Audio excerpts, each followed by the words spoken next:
Hi, thank you for saying yes to your interest in some tips on how to navigate grief over the holidays. Perhaps you're asking yourself some questions like, oh my God, the holidays are around the corner. I don't know if I can handle it this year. I don't know if I want to even participate in it this year. Do you feel some anxiety coming up around planning it and expectations of how you're supposed to show up or who you're supposed to interact with or how you're going to manage family gatherings and what do you say to them and all the planning? And at the same time, what do we have around us? We have the media and the communities, and everywhere we go in every store, it's a reminder of the holidays. It's all of the decorating, the music, the suggestions of how we're supposed to do it. And it's all about the expectation that it will be joyful, that we will have a sense of gratitude, that we're excited about it, and that we can't wait to create this wonderful time of the year. And yet, in your heart, you're just wanting to crawl under the covers and go, let me know when the gloom and doom of January comes around, right? I'm Meghan Smith Brooks. I'm a certified grief coach. I'm also a spiritual educator. I've been working with people and how to find positive ways to navigate the challenges of life since 1995. And the author of, let me grab it here, the book Unraveling Grief, A Mother's Spiritual Journey of Healing and Discovery. And it's based on my personal grief journey after my 29-year-old son, Justin, was murdered in 2013. So I know deep and heart-wrenching grief. I know what it feels like to miss the presence of someone that you love, especially if you've lost a child like I have. The heartbreak of, I want to see his face. I want to hear his laugh. I want to hold him. I just want to smell him when I hold him. I want to see his smile. I want to hear his voice. And all the things, the physical senses that we connect with in this life experience with each other in our relationships that we mourn, because when death happens, there's a finality to that. We can't go back and recreate that we wish, right? And yet, the relationship that we have with those that we mourn continues, just in a different form. And so part of the healing process and part of what gets triggered is the reminder, especially during holidays or anniversaries or special dates throughout the year, is the loss of that physical presence, this familiar, that I long for, that I miss, that I can't have. And yet there is a new relationship that is being transitioned into in our healing process, and that is the relationship in spirit. My son's presence still exists in my heart. I still feel him. When I look at his picture, I can be reminded of the deep love that nobody else can possibly explain, that only my mother's heart knows, that I have for him. And so I want you to know that though I'm not in your shoes, though I'm not in your exact circumstances, I have experienced the deep sense of heartbreak, especially because my son was taken from me by a senseless act of violence. And I've lived in the horror of that for the last 8.5 years. And though it gets easier over time, and yes, that myth is true, it doesn't make it easy. And there's still moments where the very raw and fragile feeling of loss gets triggered, like during the holidays. In the last year for me, though I had lost my father 15 years ago, I've lost all my grandparents.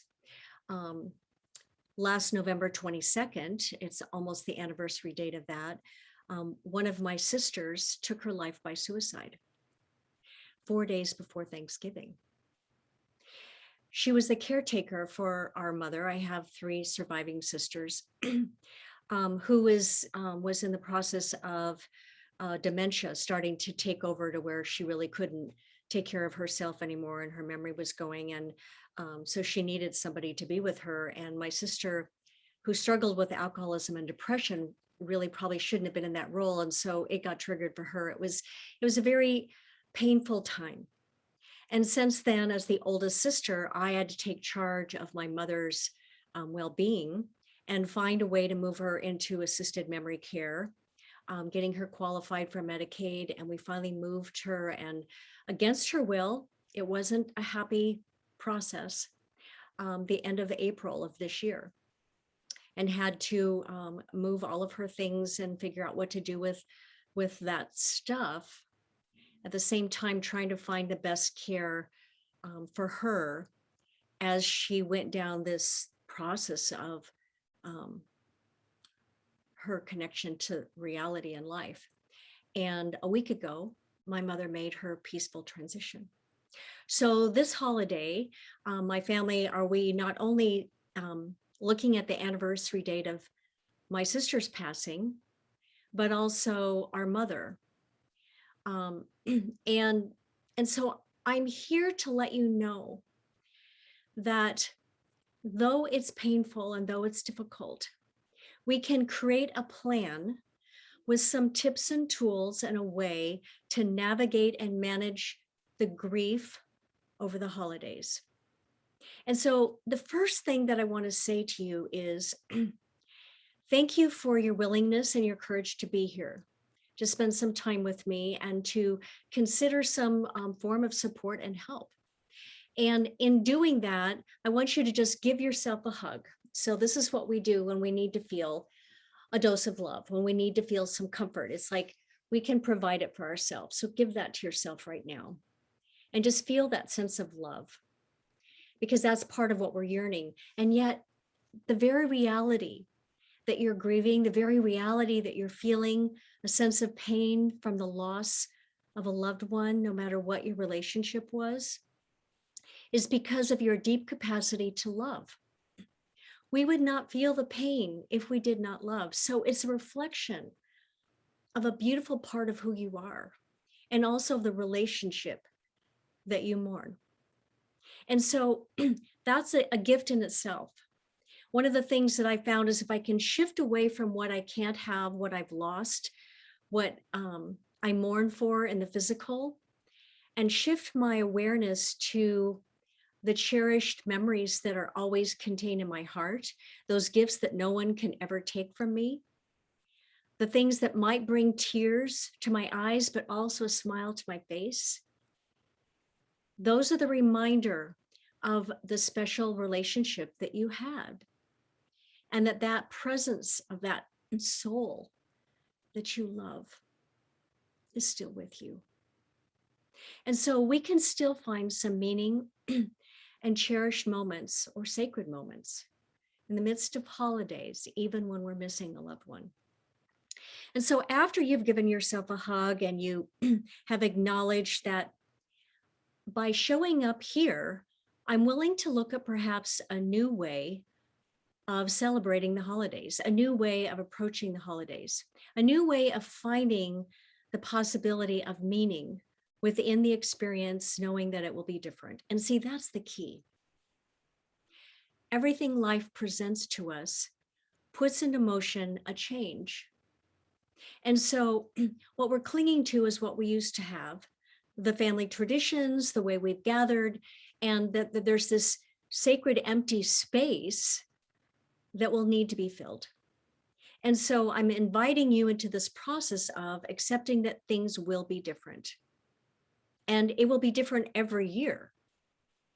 The first year is always the most challenging. So if this is the first year of entering into this, the biggest holiday season time in our country, that starts with, sometimes for some people it's Halloween, but traditionally Thanksgiving, we move into Christmas and New Year's, and it's all kind of a short time frame of celebration and of honoring and gathering and parties and the supposed joy.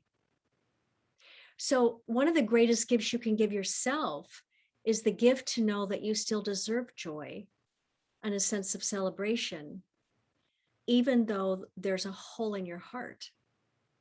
So what do we want to fill that hole with? Ask yourself, what makes each holiday meaningful for you? So let's start with Thanksgiving.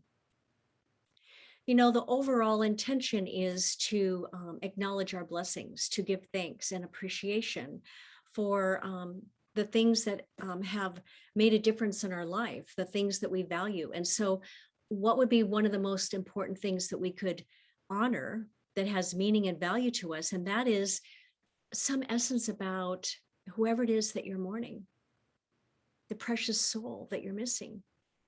What is it that you valued most about them? Put a word to it.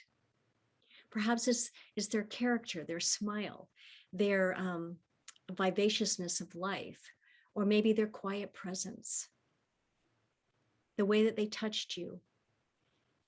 That gives you a gift that honors meaning. So it's something that I can feel a blessing for. It's something that I can honor in Thanksgiving. And so when you're gathering with your family and friends, whatever your tradition is, you know, for my family, I haven't lived in the same state or nearby any of my family for so many years. I haven't had those big gatherings, and I've had to already mourn sometimes some of those things of what it'll be like to have a full house of crazy chaos and tons of food and laughter. But I have those memories in my heart. But I also have a longing for my son, my sister, my mother, my father. So one of the things that we can do is to acknowledge their presence by creating a space for them. They may not be physically sitting in it, and whether it's at the table or a special corner in the room, or maybe it's in lighting a special candle on the table, and that whoever is gathering with you, you participate in the acknowledging of their presence by lighting the candle, or as you say your blessings, to also include a blessing of acknowledgement for how that person has made an important space within your heart. How have they been a blessing to you? And so it may bring tears. We may need to have Kleenex handy, and that's okay. Because it's better than just leaving the elephant in the room and everybody knows that the way we're feeling, but you don't say anything. So the most powerful thing in healing is to acknowledge what we're feeling and to invite everyone that's participating with you in doing that. So as we move into Christmas, which is, it's sort of like that whole Thanksgiving into New Year's is this long drawn out process. And, they were already showing Christmas movies on Hallmark and Lifetime. I'm not ready for that. And maybe you're not either. My son was born December 14th.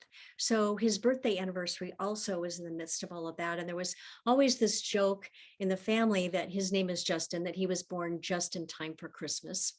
And though he didn't like that, especially when he got older, but it's one of those things that I can remember now that brings a little sense of laughter into my heart. And that cheeky little boy that was so mischievous. And of course, because his birthday was over the holidays, he loved Christmas. And so I can remember that joy that he had of, it's like, I get birthday and Christmas presents, right? So we can remind ourselves as let those memories kind of flow through us. And so as I'm going through and I see, all of the decorations and the music playing and everything in the media talking about the joy of the holidays, I'm noticing my sadness. I'm noticing the sorrow. I'm noticing that space in my heart that only he can fill, that over my sister or my mother or my father can fill. And at the same time, I recognize that they have expanded my heart space because I have a special place for them there in a greater way than I ever did before. And so one of the most important things to honor yourself with as you're looking at the plans for the holidays, and maybe there's a lot of invitations and people inviting you to do things, and maybe it's office or holiday parties or friends or neighbors or different family forms of gathering. Notice how you feel, because as we're processing grief, it takes energy, and energy can fatigue us. And so you may not have the same energy that you normally would in order to participate in all those things. So don't just say yes out of obligation or guilt. Honor yourself. Check in. It's like, would participating in this really give me a sense of joy? Would it fill a space to be able to interact with others? Or is it going to create more sorrow? Is it going to leave me just feeling like, oh, I don't want to be here? So what feels right? Honor your yes and your no's. If you're not up to something, say no, but we can do it with kindness and say, I would love to be there. But this year I'm honoring my heart and just saying no to simplifying what I participate in and not doing as much as I normally would. But I really appreciate you inviting me. So what works for you? I do want to caution, however, that you don't just become a recluse and isolate yourself in your pain and not allow yourself some form of participation in the holiday season and activities. It's really helpful and healthy to give yourself that permission, even if it's a stretch, to say yes to some things. And so that's part of the plan that we're creating, is like honoring what works for me and what doesn't. And most importantly, the bottom line is, does this experience give me meaning? Does it provide meaningful joy in my heart? Does it allow me to feel the love for the season? What are we celebrating at Christmas? It's not about presents, how much money we can spend, and how much decorations we have. So look at your traditions and what works for you, and is it time to make some changes? If you're one of those people that really go all out and decorate every room of the house, and the outside is competition with how many lights you can have with your neighbors, maybe you don't have the energy for that this year. But if it gives you joy to do it, then do it. Maybe it's about simplifying. That's what I've been doing over the years. I don't decorate every room of the house. The first year after my son died, I couldn't even bring myself to put up a tree, but I did get a little tabletop tree, so that I just had a reminder of the sense, and it was creating sacred space for me, that I could have a few little lights. When I turn out all the lights in the room, sit with those soft Christmas tree lights, even a few of them, so that I could be in that space and just feel my son in my heart, and maybe light a candle. Actually, I have a tradition now that I light a candle starting on December 14th, the anniversary of his birthday. And every night I have a sacred ritual of lighting that candle and just thinking of him for a moment and sending him a little love. And I do that all the way through to New Year's. As you're considering how you want to decorate, what you have the energy for and what works for you, if there's other people in your family that are involved, include them. Be authentic with your feelings. And so invite them into the conversation. We always have done this, but I'm thinking that maybe we want to change it up a little bit this year. So one of the things that I learned in my spiritual training is the power of transcend and include. Because life is constantly changing, that it doesn't mean that we have to always stick with the same routine and do the same things. And it comes to traditions, exactly, as well. So what are some of the simple and most sacred traditions that we have that we will continue to do? And what are some of the things that maybe don't feel right, or they trigger too much pain, or it takes too much energy that I can release and maybe include something different, to change it up a little bit so that it's not exactly the way it would be if my loved one is sitting here with me. If my child is playing on the floor with their toys, how would I do things differently? And at the same time, how can we honor their presence? So again, I've created a ritual around honoring my son, because that loss has had the most impact on my heart, has triggered the most pain, and has been the most challenging one to find a way to move forward from. Is that the first year, it was about 6 months after he died that the holidays came around, honoring what would have been his 30th birthday. I found a Christmas ornament as a little candy cane. It was metal, and it had the year on the top of it, which symbolically acknowledged the year that that we changed our form of relationship. And it also had a little place in the middle where you could slide a picture in. And so I chose my favorite picture of my little boy when he was in first grade. He had this cheeky little smile, and it was just like a little dimple, and it just makes my heart smile. And so I put that picture of him in there. And every year now, I put that ornament in a special place. It's the last one I put on the tree, in a place where when I can sit in my chair, I can see his smile and that picture looking at me. And I feel like he has joined us for the Christmas experience, for the holiday. He's a part of my tree, the lights, the whole space that I'm in. And I can feel him with me. And so this year I'm going to be looking at something that symbolically represents my mother, that reminds me of her and my sister. How can I bring their presence into this experience? So whoever it is you're gathering with, ask them, let's just brainstorm. What are some new traditions that we could start that is part of the ritual of honoring the one that I miss? And maybe it's different people for different members that you're gathering with. Maybe there's a different relationship.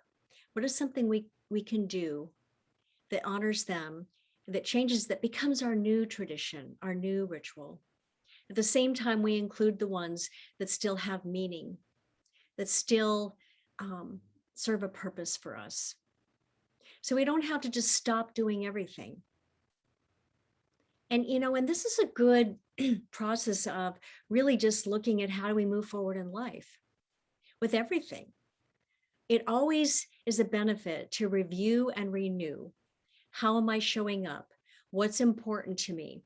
What no longer serves? What no longer works? What no longer has meaning?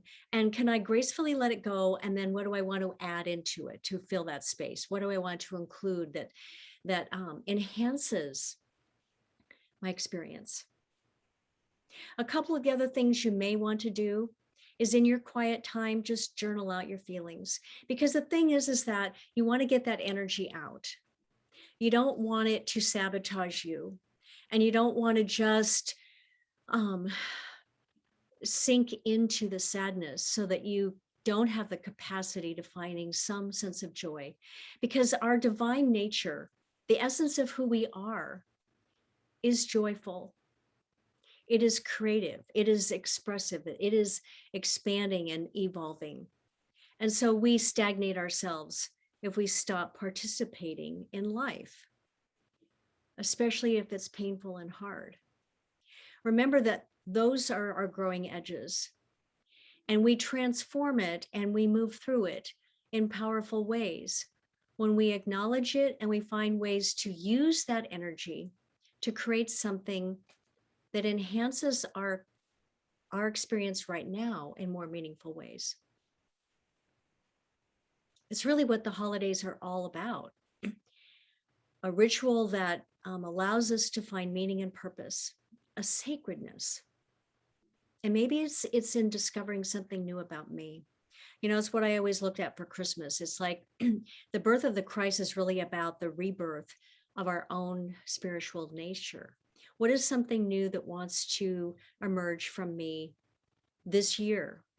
And maybe the soul that I mourn, the soul that I love, is offering me something that I can use to enhance myself moving forward.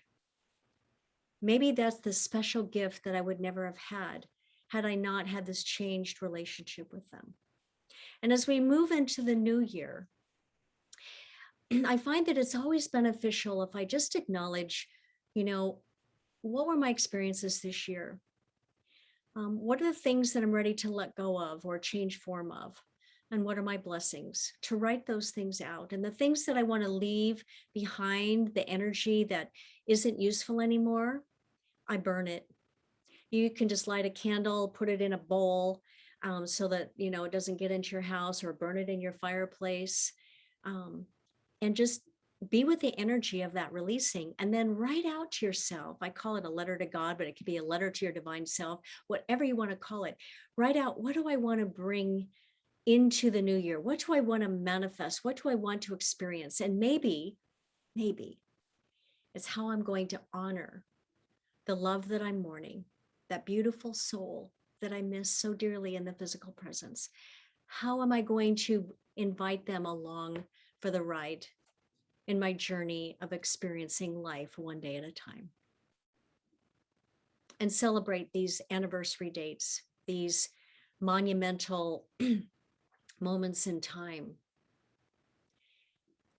When we have a plan, then we're not going to be sabotaged or blindsided as painfully. Yes, we'll be triggered, but see, we're standing here in awareness knowing that we will be. So I have a plan of how I'm going to process that, how I'm going to be authentic in it, how I'm going to invite others to share with me, and how I'm going to honor what works for me, what doesn't work for me, what's meaningful, and what's sacred. And know that love is at the core of it all. So I hope that you found that this video has been useful, that maybe there's something of value. And if I can support you, if I could serve you beyond just this, know that that's what I do. That's, how I honor my son, is to try to help others that are moving through painful times in their life, especially if you're a mother that is grieving the loss of a child. It's a special form of grief, and there is a way through it. So if you would like to talk to me about how I might support you moving forward, you will be receiving an email.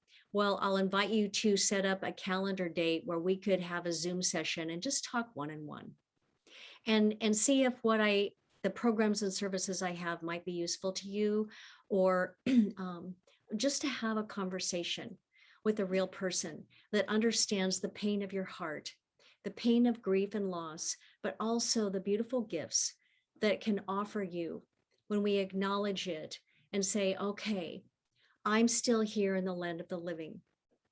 How am I going to move forward one day at a time? And know that even if it doesn't look like it or feel like it in this moment, there is something to be grateful for. This Thanksgiving, pumpkin pie is not my favorite thing, but my son loved it. And so every year I make sure I have a bite to just feel the joy that he would be having as he scarfed down the whole pie if he could get away with it. Think about those things. What are those little joy hits that you can bring into this experience and share it with others?